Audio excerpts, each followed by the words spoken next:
नमस्कार। हिंदी साहित्य की कक्षा में आज हम बात करेंगे मुंशी प्रेमचंद की प्रसिद्ध कहानी पूस की रात के द्वितीय और अंतिम अध्याय के बारे में। इससे पहले हमने पढ़ा कि किस तरह हल्कू और मुन्नी अपने जीवन के संघर्षों को झेलते हुए खेती और किसानी का काम कर रहे हैं। इस किसानी में कोई बरकत नहीं है।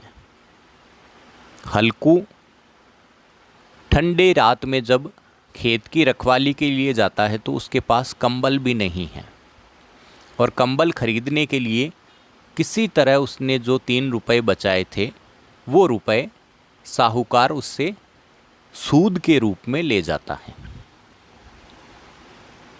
ठंड से ठिठुरता हुआ हल्कू अपने खेत की रखवाली के लिए वहाँ लेटा हुआ है।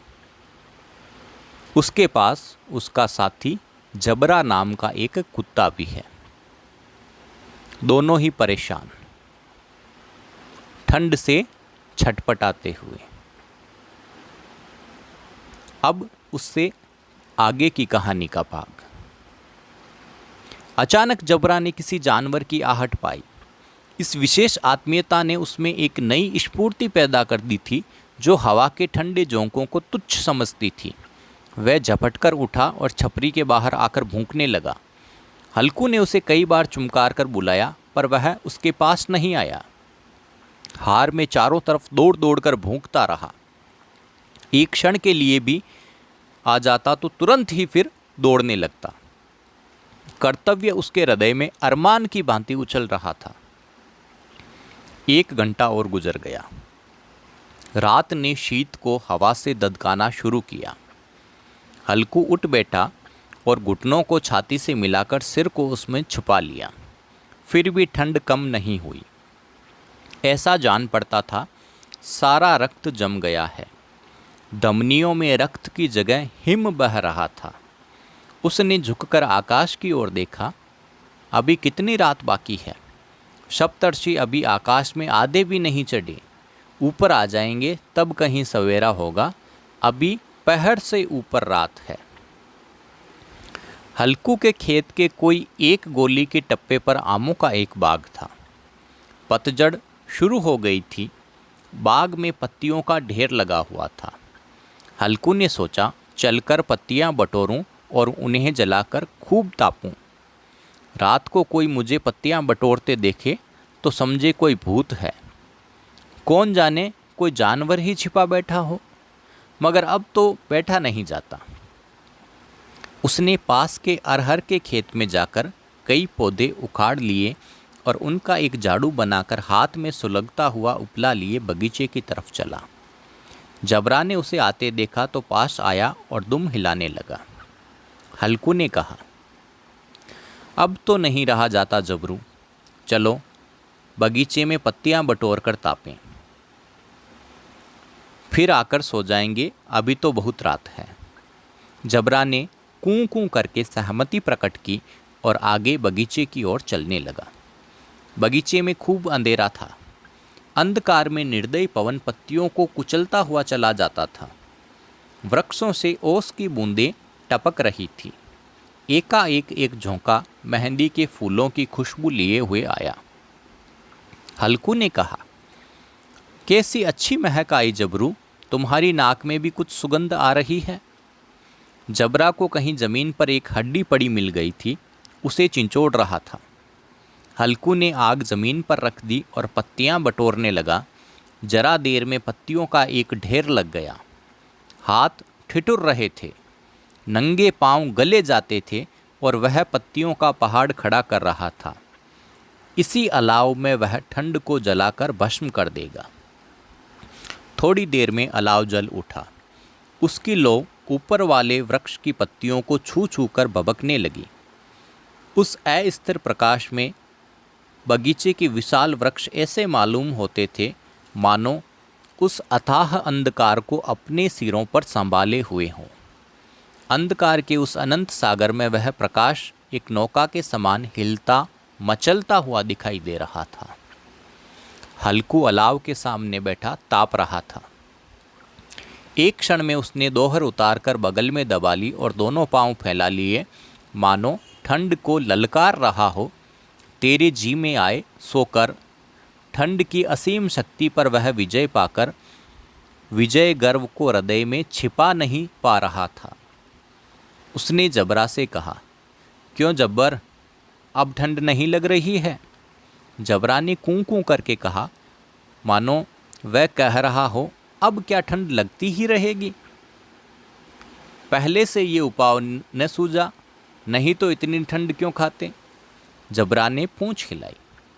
अच्छा आओ, इस अलाव को कूद कर पार करें, देखें कौन निकल जाता है। अगर जल गए बच्चा तो मैं दवा नहीं करूँगा। जबरा उस अग्नि राशि को अपने कातर नेत्रों से देखने लगा।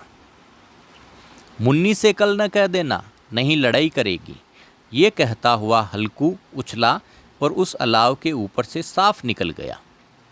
पैरों में जरा झपट लगी, लेकिन वह कोई खास बात नहीं थी। जबरा आग के गिर्द घूमकर उसके पास आ खड़ा हुआ। हल्कू ने कहा, चलो चलो, इसकी सही नहीं, ऊपर से कूद कर आओ। वह फिर कूदा और अलाव के इस पार आ गया। थोड़ी देर में पत्तियां जल चुकी थी। बगीचे में फिर अंधेरा छा गया। राख के नीचे कुछ कुछ आग बाकी थी, जो हवा का झोंका आ जाने पर जरा जाग उठती थी, पर एक क्षण में फिर आंखें बंद कर लेती। हल्कू ने अपनी पुरानी चादर ओढ़ ली और गर्म राख के पास बैठा हुआ एक गीत गुनगुनाने लगा। उसके बदन में कुछ गर्मी आ गई थी, पर जैसे जैसे शीत बढ़ती जाती उसे आलस्य दबा रहा था। जबरा जोर से भौंककर खेत की ओर भागा। हल्कू को ऐसा मालूम हुआ कि जानवरों का एक झुंड उसके खेत में आया है। शायद नीलगायों का झुंड था। उनके कूदने दौड़ने की आवाज़ें साफ कानों में आ रही थी। फिर ऐसा मालूम हुआ कि वह खेत में चर रही है। उनके चबाने की आवाज़ चर चर सुनाई देने लगी। उसने अपने मन में कहा, नहीं नहीं, जबरा के होते कोई जानवर खेत में नहीं आ सकता, नोच ही डालेगा। मुझे भ्रम हो रहा है। कहाँ? अब तो कुछ नहीं सुनाई देता। मुझे भी कैसा धोखा हुआ। उसने जोर से आवाज़ लगाई, जबरा जबरा। जबरा भूंकता रहा, लेकिन अपने मालिक के पास नहीं आया। फिर खेत से चरे जाने की आहट मिली। हल्कू अपने को धोखा नहीं दे सका। उसे अपनी जगह से हिलना जहर लग रहा था। कैसा दंदाया हुआ बैठा था। इस जाड़े पाले में खेत में जाना, जानवरों के पीछे दौड़ना, असह्य जान पड़ा। वह अपनी जगह से हिल नहीं पाया। उसने बैठे बैठे ही जोर से आवाज़ लगाई, हिलो हिलो। जबरा फिर भूंक उठा। जानवर खेत चर रहे थे। फसल तैयार है। कैसी अच्छी खेती थी, पर ये दुष्ट जानवर उसका सर्वनाश किए डाल रहे हैं।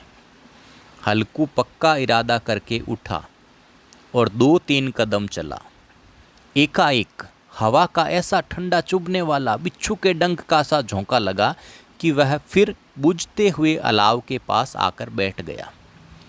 राख को कुरेदकर अपनी ठंडी देह गरमाने लगा। जबरा अपना गला फाड़े डालता था। नीलगायें खेत का सफाया किए जा रही थी और हल्कू गर्म राख के पास शांत बैठा हुआ था। अकर्मण्यता ने रस्सियों की भांति उसे चारों तरफ से जकड़ रखा था। हल्कू उसी राख के पास गर्म जमीन पर चादर ओढ़कर सो गया। सवेरे जब उसकी नींद खुली, तब चारों ओर धूप फैल गई थी। मुन्नी कह रही थी, क्या आज सोते ही रहोगे? तुम यहाँ आकर रम गए और उधर सारा खेत चौपट हो गया। हल्कू ने उठकर कहा, क्या तुम खेत से होकर आ रही हो? मुन्नी बोली, हाँ, सारे खेत का सत्यानाश हो गया। भला ऐसे भी कोई सोता है? तुम्हारे यहाँ मड़ैया डालने से क्या हुआ? हल्कू